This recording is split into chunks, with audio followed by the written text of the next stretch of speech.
د ولسمشر غني وروستی خو ښه ګزار کله چې د افغان حکومت په نشتون کې امریکا له طالبانو سره د دوحې تړون لاسلیک کړ. امریکایي لوري غوښتل چې هر څه په افغان حکومت په ځانګړي ډول په غني ومني. تر ډیره امریکا د سیاسونو په ملاتړ بریالی هم وه.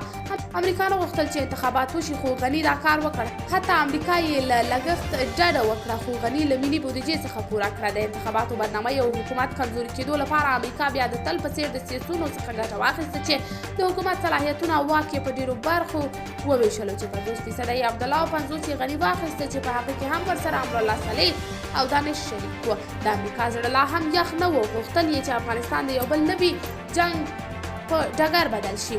د دوحې تړون په اساس باید ډېرې سیمې طالبانو ته په واک کې ورکړل شوې وای تر څو افغان حکومت او طالبان په خپلو کې په جګړه بوخت شي، د وینو لښتي روان شي، ښارونه او سیمې په کنډوالو بدل شي او ترڅنګ یې د هېواد په نورو سیمو کې د خپلې لوبې پر مخ وړلو لپاره نوی پروګرام یعنی داعش ځای پر ځای کړي چې په راتلونکي کې احتمال هم شته باید افغان ځواکونه بیرته خپلو دندو ته راوغوښتل شي. خو ولسمشر غني په یو شاتګ سره د امریکا او ګاونډیانو شیطاني پلانونه له خاورو سره خاورې کړل.